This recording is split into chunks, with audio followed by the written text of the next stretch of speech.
Di sebuah pulau terpencil di ujung timur Indonesia, seorang tante mempesona bernama Ningsih, bidan matang yang menawan dan menyimpan luka masa lalu, memulai hidup baru yang perlahan berubah menjadi kisah cinta penuh godaan, gairah, dan pilihan hidup.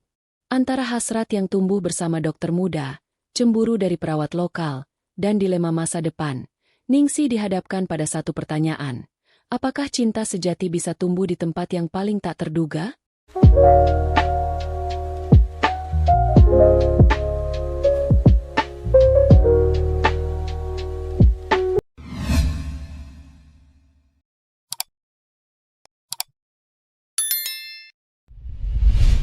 Halo, sayang-sayang tante. Selamat datang di Celoteh Tante, tempat di mana suara hati yang dewasa, hangat, dan menggoda mengalun pelan menyentuh sisi terdalam-dalam dirimu. Di sini, tante akan bisikan kisah-kisah cinta, rindu, dan gejolak yang kadang terlalu tabu untuk diucap, tapi terlalu indah untuk diabaikan. Semoga kalian yang menonton dalam keadaan sehat, bahagia, dan selalu dilimpahi cinta yang jujur, meski kadang datang dari arah yang tak terduga. Kalau kamu merasa cerita ini menggugah rasa, membangkitkan kenangan, atau justru bikin kamu ingin jatuh cinta lagi, jangan lupa like, subscribe, dan aktifkan loncengnya, ya sayang. Tulis juga di kolom komentar. Tante mau tahu, cerita ini nyentuh hati kamu dari daerah mana? Dari Sabang sampai Merauke. Dari pantai sunyi sampai kota yang tak pernah tidur. Biar celoteh tante bisa sampai ke hati-hati yang sedang mencari. Dan yang paling penting, share cerita ini ke sahabat-sahabatmu, yang mungkin sedang butuh bisikan lembut dari seseorang yang mengerti rasa sunyi, sintim itu. Celoteh tante bukan sekadar cerita, tapi pelukan hangat lewat suara. Langit senja menggantung jingga ketika perahu motor yang membawa tante Ningsih akhirnya bersandar di dermaga kayu tua Pulau Seram. Angin asin laut menyapu rambut panjangnya yang dibiarkan tergerai, menari bersama gaun panjang krem yang membalut lekuk tubuhnya yang matang. Matanya yang tajam mengamati sekitar, desa kecil yang tenang, penuh suara jangkrik dan desir dedaunan. Wajah-wajah warga memandangnya dengan penasaran dan kekaguman. Perempuan ini bukan sekadar bidan biasa. Ia bagaikan angin asing dari dunia lain, beraroma bunga dan keberanian. Tante Ningsih melangkah pelan ke arah pria tua berkemeja lusuh. Pak Umar, kepala desa. Selamat datang di desa Werinama, Bu Bidan, katanya dengan senyum segan. Ningsih membalas dengan senyum samar yang entah kenapa membuat dada Pak Umar berdesir. Panggil saja saya Tante Ningsih, semua lebih nyaman begitu. Bisiknya lembut, sembari menjabat tangan lelaki itu dengan kelembutan yang menyusup seperti aliran hangat di kulit. Di kejauhan, seorang pria muda berseragam putih berdiri menatap tanpa banyak kata. Matanya tajam, tubuhnya tegap. Itulah Dokter Aditya, yang sejak awal merasa ada yang menggoda sekaligus mengganggu dari kehadiran wanita itu. Tatapan mereka bersentuhan sebentar, lalu menghindar cepat, namun tidak sebelum gairah kecil menyala tanpa permisi. Ningsih membiarkan pandangannya menelusuri wajah si dokter muda yang dingin dan cenderung sinis. Ada sesuatu di sana. Sesuatu yang tidak ia temukan di kota. Ketidaktertarikan yang justru menggoda. Dokter Aditya, saya dengar kita akan bekerja bersama. Ujarnya sambil menyingsingkan lengan bajunya sedikit, memperlihatkan kulit halus kecoklatan yang bercahaya di bawah sinar sore. Aditya hanya mengangguk. Selama ibu mengikuti prosedur, saya tidak masalah, jawabnya datar. Tapi mata laki-laki itu menatap pinggang Ningsih yang ramping dengan sedikit kekakuan. Ia berusaha keras menjaga nada profesionalnya, namun aroma tubuh Ningsih, kombinasi samar dari vanila dan kenangan masa muda, membuatnya kehilangan fokus. Di puskesmas yang terbuat dari kayu dan bambu, mereka mulai menyortir alat medis. Ketika Ningsih membungkuk untuk mengambil kotak, Aditya sekilas menangkap bentuk tubuhnya dari samping. Tiba-tiba ruang kecil itu terasa lebih hangat dari biasanya. Ia menelan ludah, mencoba memikirkan hal lain, tapi tak berhasil. Saya rasa kita akan cocok, kalau tahu kapan harus mendominasi, dan kapan mengalah. Bisik Ningsih sembari menatap Aditya dari balik kacamatanya yang tipis. Kata-kata itu melekat di kepala Aditya bahkan ketika mereka mulai memeriksa stok alat medis yang sangat terbatas. Desain ruangan sederhana, tempat tidur pasien dengan kelambu tipis yang mulai robek, dan kipas angin tua yang berputar pelan menjadi saksi awal kolaborasi mereka. Namun yang lebih menyita perhatian Aditya bukanlah fasilitas itu, melainkan cara Ningsih menyentuh setiap barang, lembut, penuh rasa, seolah setiap perban dan jarum punya perasaan. Cara dia berdiri dekat, membisikkan pendapatnya dengan bibir nyaris menyentuh telinga Aditya, membuat pria itu harus pura-pura sibuk mencatat. Pada malam hari, ketika warga datang meminta bantuan karena seorang ibu melahirkan di rumah, Ningsih langsung sigap. Aditya mengikutinya. Di rumah panggung kecil itu, mereka bekerja sama. Tangan Ningsih cekatan. Tubuhnya bergerak tenang namun penuh daya. Di bawah tekanan, Aditya melihat sisi lain dari wanita itu. Bukan hanya sensual, tapi juga kokoh. Setelah proses selesai dan bayi menangis, Ningsih menyeka keringat di dahinya sambil menoleh. Senyum lembut di bibirnya. Tadi kamu sempat gemetar, ya? Tapi bagus kamu bertahan, kata Ningsih sembari mengelap tangannya dengan handuk kecil.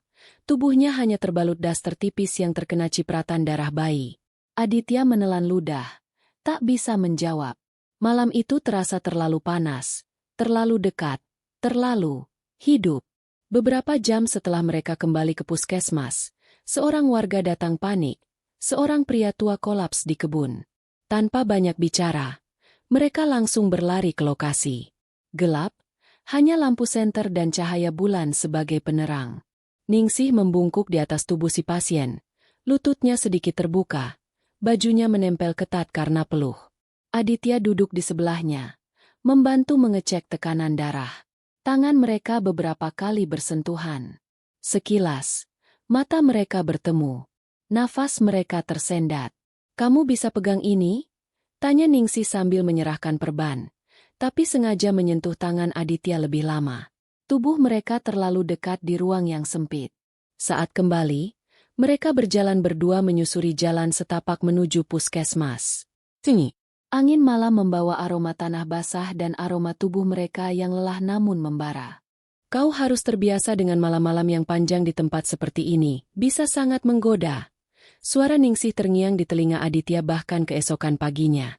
Mereka duduk di ruang periksa, mengevaluasi laporan pasien semalam. Ketegangan belum mereda, tapi bukan karena konflik, lebih karena gejolak yang belum tersalurkan. Seharusnya kamu tidak membungkuk langsung di depan pasien pria begitu, komentar Aditya tiba-tiba. Suaranya terdengar defensif, padahal yang ia rasakan adalah cemburu tak beralasan. Ningsih menoleh lambat, bibirnya membentuk senyum menggoda. Oh, kau perhatikan, ya? Balasnya, setengah mengejek. Aditya menghela napas kasar. Aku hanya ingin menjaga profesionalitas. Tentu, dokter. Tapi profesionalitas tak selalu berarti membatasi kehangatan. Jawab Ningsih sambil berdiri dan berjalan ke arahnya. Ia menunduk sedikit. Wajah mereka hanya berjarak jari. Atau mungkin, kau hanya terganggu oleh bayangan tubuhku. Suasana jadi panas. Tapi sebelum ada yang melangkah lebih jauh, Laras muncul di pintu, wajahnya kaku. Maaf, ada pasien menunggu. Ningsih langsung menjauh, tapi bukan tanpa meninggalkan jejak aroma tubuh dan ketegangan yang belum selesai. Dan untuk pertama kalinya, Aditya mulai menyadari bahwa wanita itu bukan sekadar rekan kerja. Dia adalah godaan yang hidup. Tatapan itu, lembut, dalam, namun menyimpan bara, menghantui pikiran Aditya sepanjang hari. Saat Ningsih berjalan melewatinya di koridor, dengan langkah tenang dan tubuh berbalut blus ketat berwarna pastel, Aditya merasa dadanya berdebar tidak wajar. Ia mulai memperhatikan hal-hal kecil, cara bibirnya bergerak saat mengucap instruksi, cara tangannya menyentuh leher saat berkeringat, bahkan saat Ningsih mengikat rambut dengan santai. Di suatu sore, mereka sama-sama berada di ruang obat. Tanpa suara, Ningsih menoleh dan menangkap mata Aditya yang menatap terlalu lama. Tidak ada kata yang keluar, hanya senyum tipis yang membuat lutut pria itu goyah. Aku terbiasa ditatap seperti itu, tapi biasanya, yang menatap berani mengakuinya. Gumamnya, nyaris seperti bisikan rahasia. Aditya tak menjawab, tapi matanya bicara. Matanya berkata, aku tertarik, tapi takut. Ningsih mengerti. Ia hanya menyentuh bahu Aditya sebentar, lalu pergi, meninggalkan aroma melati dan rasa penasaran yang semakin membesar. Malam itu, Aditya tidak bisa tidur. Wajah Ningsih, senyumnya, dan kilatan mata penuh misteri terus muncul di benaknya, hingga akhirnya ia bermimpi tentang bibir yang nyaris menyentuh. Pagi harinya, suara gemerincing dari dapur kecil puskesmas membangunkannya. Aroma tumisan bawang bercampur serai membuatnya penasaran. Ketika ia melangkah, di sana, dengan celemek kecil yang melingkari pinggang rampingnya, Tante Ningsih tengah memasak sambil bersenandung pelan. Bangun juga akhirnya.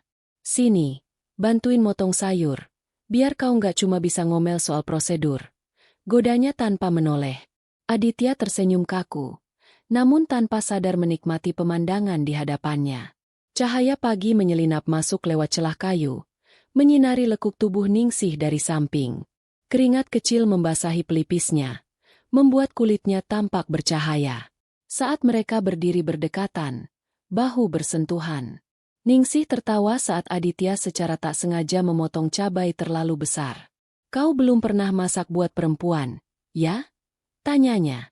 Belum, jawab Aditya pelan. Tapi aku suka melihatmu masak. Ningsih berhenti, menatap pria itu. Tatapan mereka bersambung lebih lama dari seharusnya. Senyap. Lalu, tangan Ningsih mengambil cabai dari tangan Aditya. Jari mereka bersentuhan lama. Tidak ada yang bicara. Tidak perlu. Karena dalam diam itu, keduanya sadar, mereka sedang bermain dengan batas yang semakin kabur. Dan semakin kabur batas itu, semakin berani mimpi-mimpi Aditya tentang Ningsih. Di malam-malam yang sepi, ia mulai berhalusinasi mendengar suara napas lembutnya. Kadang di mimpinya, ia berdiri di belakang Ningsih, memeluk dari belakang sambil mencium leher yang wangi, sementara wanita itu hanya diam pasrah. Siang harinya pun tak kalah menggoda. Saat Ningsih membungkuk untuk merapikan laci obat, Aditya harus menoleh. Saat Ningsih tertawa dan menyentuh lengan Aditya saat mereka bercanda, tubuhnya menegang sesaat. Wanita ini tahu caranya bermain, tidak frontal, tapi menusuk pelan-pelan ke dalam nadi gairah. Ningsih sendiri menyadari perubahan itu. Tatapan Aditya semakin dalam, gerakannya semakin lambat saat bersamanya, dan yang paling jelas, diamnya yang penuh makna. Tapi ia membiarkan itu terjadi. Tidak mendesak, tidak menuntut. Sampai suatu malam, Aditya berdiri di beranda puskesmas, dan Ningsih datang menghampiri, membawa 2 cangkir teh. Ia menyerahkan satu, lalu bersandar di tiang kayu. Kau tahu, aku tidak datang ke sini untuk jatuh cinta, katanya pelan. Aditya menatapnya. Tapi, bisiknya. Tapi mungkin aku tak bisa menolak, kalau cinta itu datang dalam bentuk seperti dirimu. Kalimat itu menghantam Aditya seperti angin laut yang tajam di dini hari. Ia hanya bisa memandangi wanita yang kini duduk di sampingnya, dengan tatapan dalam dan bibir yang menggoda dalam ketenangannya. Tapi sebelum bibir mereka bersentuhan, langkah kaki mendadak terdengar di belakang. Laras berdiri di pintu dengan mata terpaku. Napasnya tertahan. Maaf, saya cuma mau ambil catatan pasien, ucapnya gugup, lalu segera menghilang. Ningsih menatap Aditya, senyum tipis di bibirnya. Dia menyukaimu, katanya pelan. Aditya menunduk. Bingung. Laras mulai menunjukkan perubahan. Ia jadi lebih dingin pada Ningsih, enggan bicara kecuali jika perlu. Tatapannya pada Aditya jadi lebih sering, lebih tajam, lebih mengharap. Di satu titik, Laras mengajak Aditya berbicara di luar klinik. Dok, aku cuma mau bilang, aku selalu perhatikan kamu. Sejak awal. Tapi sekarang, aku merasa seperti tak terlihat. Aditya menelan ludah. Tak nyaman. Ia tidak bisa memberi harapan palsu. Tapi tak juga mampu berkata jujur tentang apa yang terjadi antara dirinya dan Ningsih. Karena bahkan untuk mereka sendiri, itu belum sepenuhnya jelas. Namun yang pasti, perasaan yang tumbuh di antara mereka, bukan lagi sekadar permainan. Dan ketika hati mulai serius, luka lama pun ikut naik ke permukaan. Pada suatu sore yang lengang, saat hujan rintik membasahi jendela puskesmas, Ningsih duduk diam menatap kosong. Aditya menghampiri, lalu duduk di sebelahnya tanpa bicara. Beberapa menit, hanya suara hujan. Lalu pelan, Ningsih mulai bercerita tentang suaminya, seorang tentara yang gugur dalam tugas. Tentang anak mereka yang meninggal dalam kandungan karena kelalaian rumah sakit, tempat ia pernah bekerja. Sejak itu, aku tidak bisa tinggal di kota. Terlalu banyak bayangan, bisiknya. Suaranya nyaris pecah. Aditya menyentuh tangannya. Maaf, aku tidak tahu. Ningsih menoleh. Matanya sembab, tapi tetap memesona. Kamu tak perlu tahu, cukup ada di sini, katanya. Lalu, dalam momen paling rapuh itu, ia menyandarkan kepala di bahu Aditya. Dan di balik kesunyian hujan, tubuh mereka mulai menemukan kenyamanan yang bukan lagi sekadar keinginan, tapi kebutuhan. Namun malam itu, kenyamanan itu berubah menjadi keintiman yang dipaksa oleh alam. Sekitar pukul 9 malam, hujan tiba-tiba turun dengan sangat deras, angin memukul jendela, dan listrik padam seketika. Suasana menjadi gelap gulita, hanya cahaya petir sesekali menyambar langit di luar.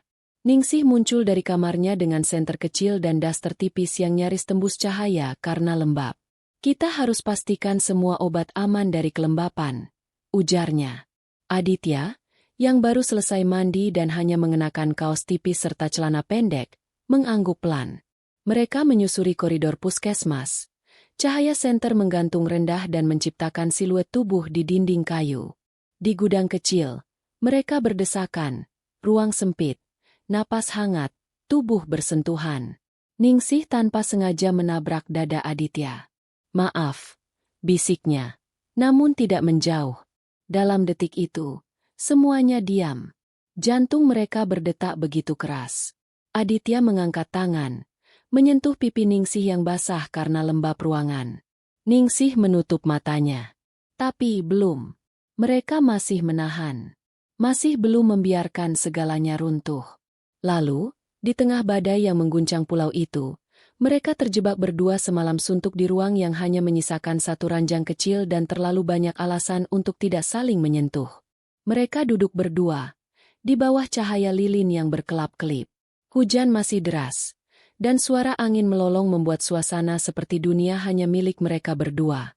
Ningsih duduk bersila, lututnya menyentuh kaki Aditya. Ia menatap api lilin, lalu mulai berbicara. Kadang aku berpikir, mungkin aku datang ke pulau ini untuk lari. Tapi kenapa? Hatiku malah merasa sedang kembali. Suaranya lirih, namun menyimpan luka yang dalam. Aditya mendengarkan. Wajahnya serius. Aku ingin dekat, tapi aku takut. Karena aku tahu, kamu tidak seperti pria-pria lain. Lanjutnya.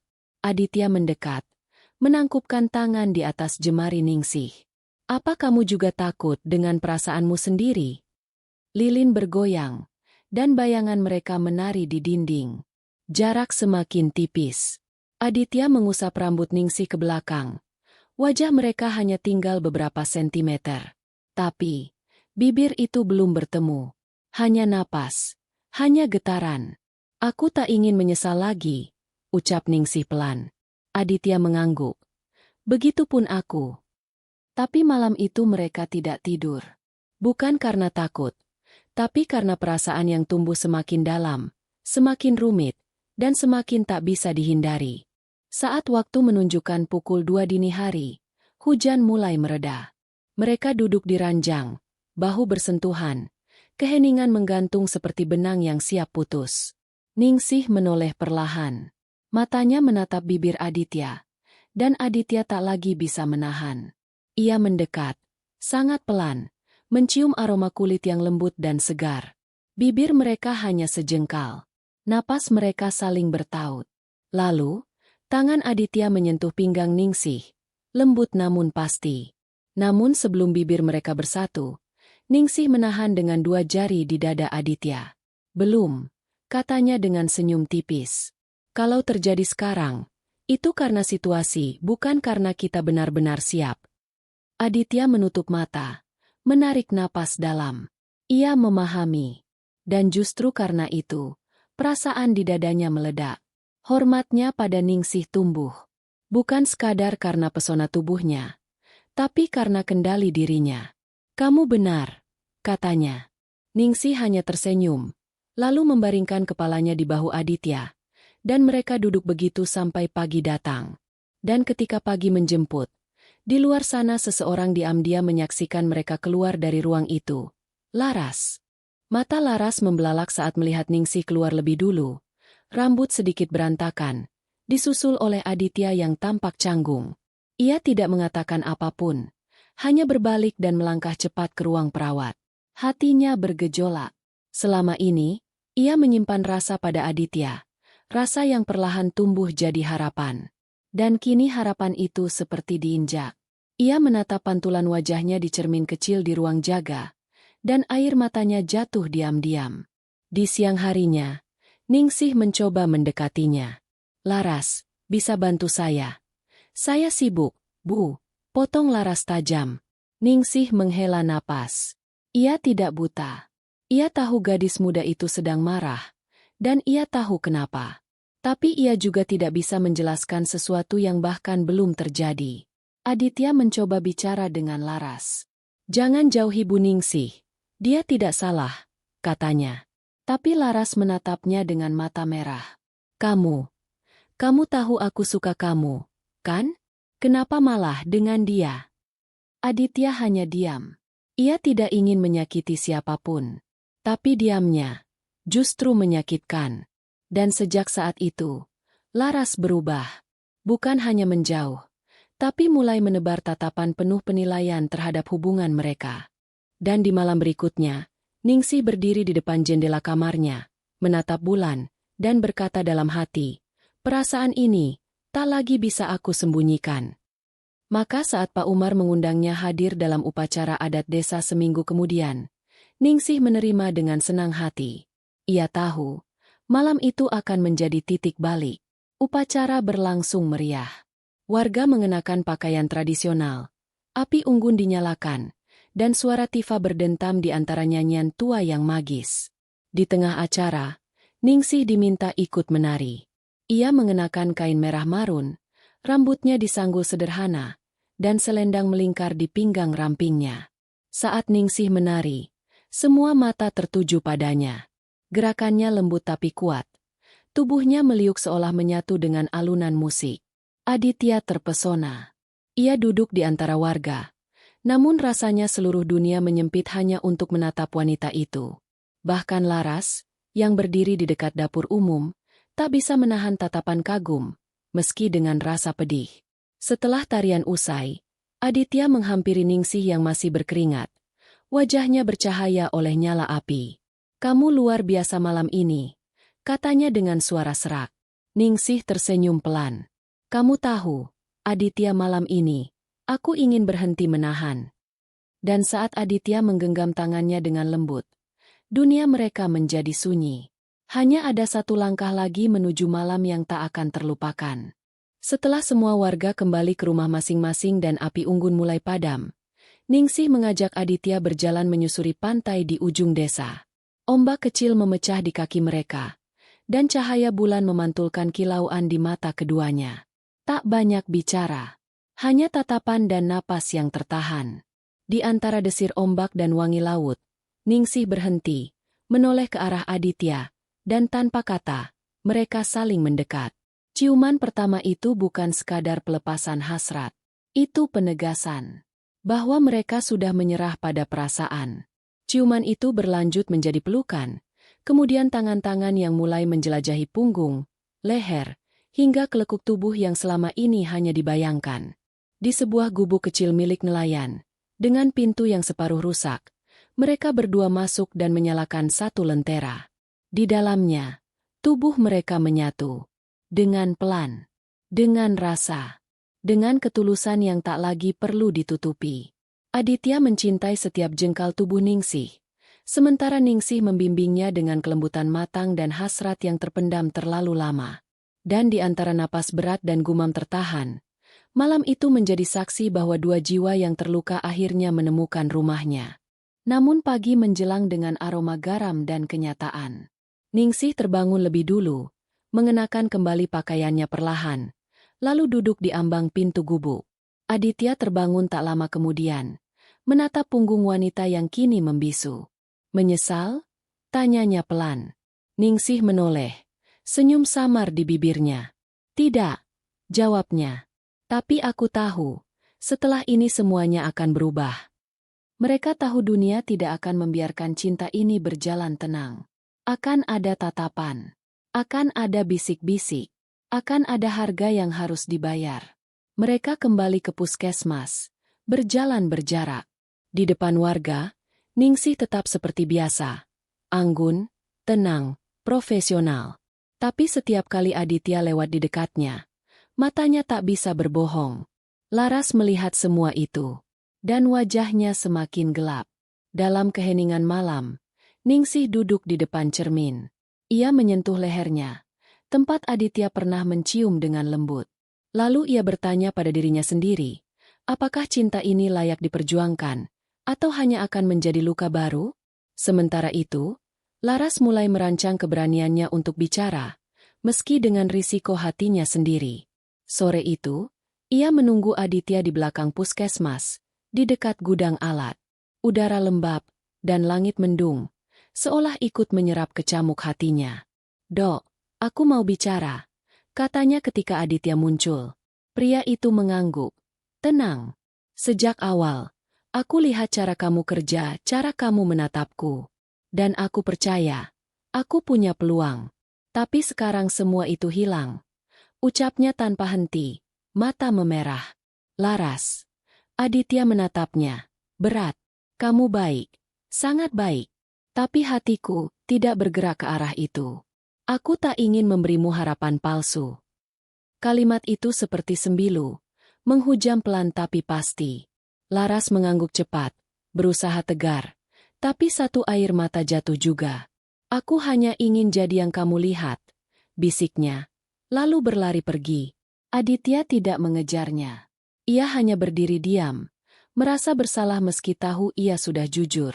Ningsih melihat Laras berlari masuk ruang perawat, lalu memandangi Aditya dari jendela. Ia tahu sesuatu telah pecah. Tapi ia juga tahu itu bukan salah mereka. Cinta kadang harus tumbuh di antara luka orang lain. Dan malam itu, saat hujan turun lagi, Aditya mengetuk pintu kamar Ningsih, tanpa berkata apa-apa. Ia hanya menatap, dan Ningsih membuka pintu, perlahan. Mereka tidak bicara banyak. Hanya duduk berdua, saling bersandar, saling menggenggam tangan. Rasa bersalah, bahagia, dan takut bercampur menjadi satu. Namun kedamaian itu tak berlangsung lama. 2 hari kemudian, surat dari Dinas Kesehatan Provinsi datang. Mutasi Ningsih kembali dibuka, kali ini ke kota besar di Sulawesi. "Tempatmu yang dulu," kata Pak Umar. "Tapi kalau kau tak mau, aku bisa bantu tolak." Ningsih terdiam. Dunia luar memanggilnya. Kehidupan lama. Fasilitas modern. Kehidupan yang lebih nyaman. Tapi, apakah kenyamanan masih berarti setelah ia menemukan sesuatu yang membuatnya merasa hidup kembali? Aditya membaca surat itu diam-diam. Ia tidak memaksa, tapi matanya jelas meminta, meski bibirnya berkata, "Apapun pilihanmu, aku akan terima." Ningsih berjalan keluar, menatap puskesmas kecil itu, tanah berlumpur di sekitarnya, anak-anak desa yang berlari riang. Dan ia bertanya, haruskah cinta dibawa pergi, atau dibangun di tanah yang keras dan sederhana seperti ini? Namun ia belum membuat keputusan, hingga satu tawaran dari Pak Umar mengubah arah semuanya. Di beranda rumah kepala desa, Pak Umar menatap Ningsih dalam-dalam. "Bu Bidan," katanya, "kami ingin mengangkat ibu sebagai bidan tetap di desa ini. Kami akan kirim surat resmi ke dinas."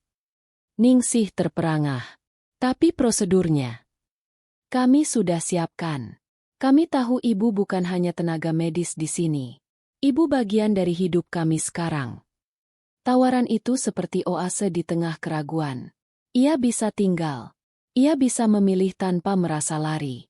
Tapi ia juga tahu, memilih untuk tinggal berarti memilih jalan yang tak mudah, berhadapan dengan Laras, dengan rumor, dengan kesunyian yang kadang mematikan. Malam harinya, ia menceritakan tawaran itu pada Aditya. Wajah pria itu menyala harapan, tapi tetap menahan diri. Keputusan itu milikmu sepenuhnya. Tapi, kalau kamu tinggal, aku akan berdiri di sampingmu. Selalu. Ningsih menatap mata itu.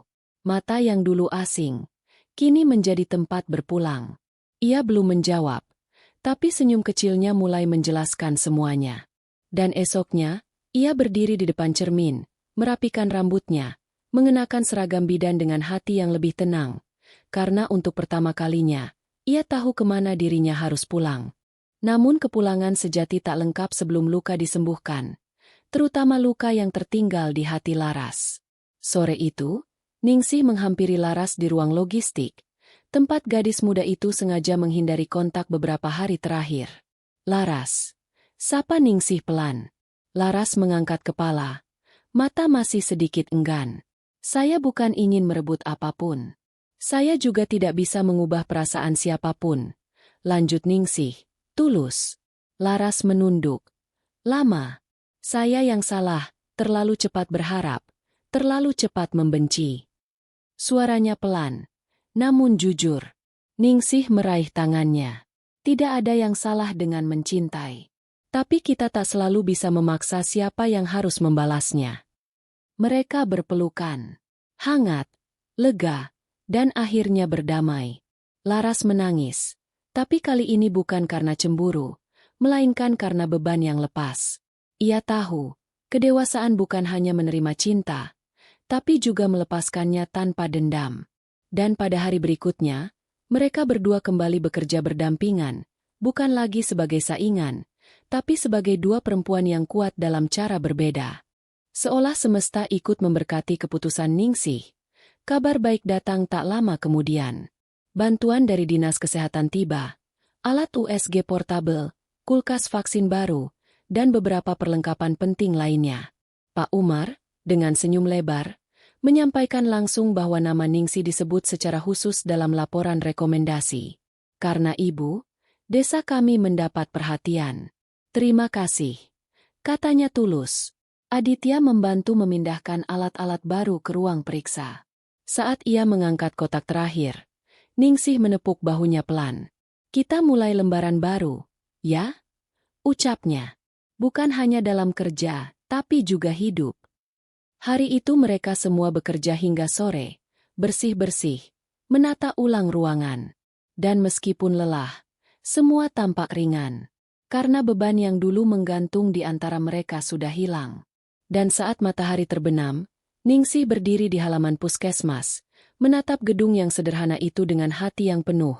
Ia tahu, disinilah tempatnya. Dalam sunyi yang lembut, Ningsih menulis surat penolakan resmi untuk mutasi ke kota. Di kertas itu, ia tidak menyebut cinta, tidak menyebut Aditya.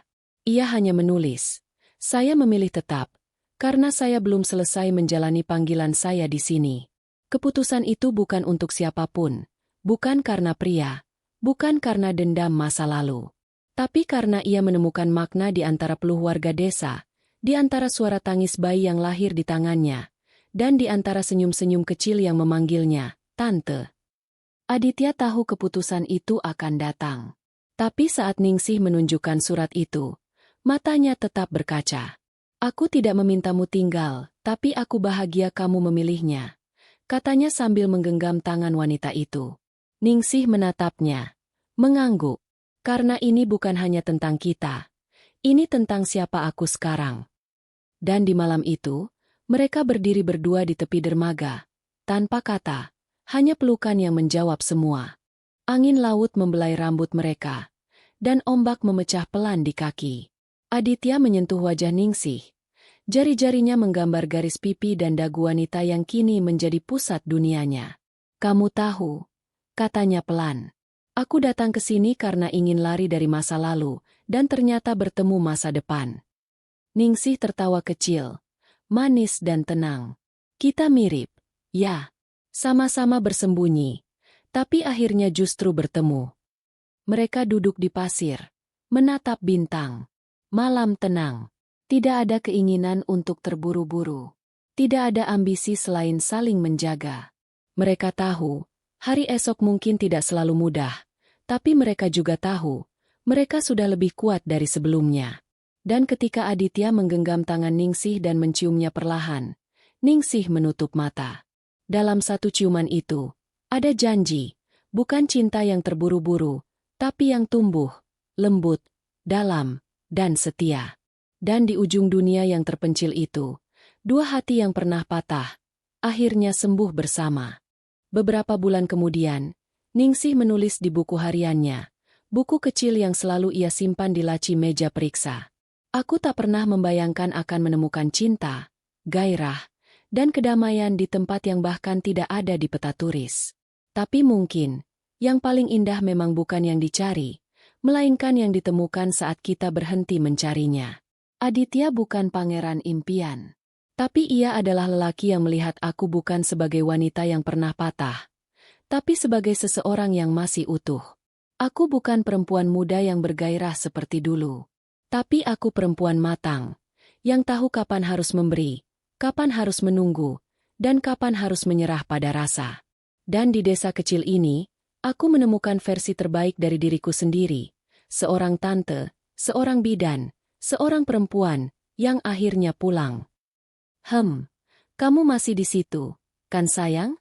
Tante bisa rasakan detak jantungmu, yang mungkin masih menyimpan bayangan malam itu, di antara desiran ombak dan ciuman yang tak sekadar hasrat, tapi pertemuan dua luka yang saling menyembuhkan. Cerita Tante malam ini bukan cuma tentang cinta yang membara di pulau terpencil, tapi tentang keberanian seorang wanita dewasa untuk memilih, bukan karena takut sendiri, tapi karena tahu dirinya layak untuk dicintai dengan penuh rasa, tanpa tergesa. Jadi, kalau kamu pernah merasa kehilangan, merasa lelah menunggu, atau bahkan takut membuka hati, ingat, seperti Tante Ningsih, kita semua punya hak untuk menemukan tempat pulang meski jalannya tak biasa. Semoga kisah ini menghangatkan hatimu, melembutkan malam-malam sunyi, dan diam-diam, menghidupkan harapan yang sempat kau kubur diam-diam. Tante doakan, siapapun kamu, dimanapun kamu berada, semoga kamu diberi cinta yang lembut, dipeluk oleh orang yang tulus, dan dicium oleh takdir paling indah dalam hidupmu.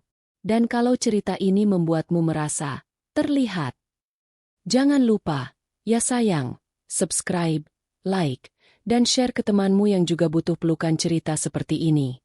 Tulis di komentar, kamu dari daerah mana, dan cerita bagian mana yang paling nyentuh hati kamu? Kita akan bertemu lagi di cerita selanjutnya. Masih dengan suara yang sama. Masih dengan rasa yang tak akan berubah. Di sini. Di Celoteh Tante. Tempat rasa jadi nyata. Dan sunyi tak lagi sendirian. Sampai jumpa. Manis.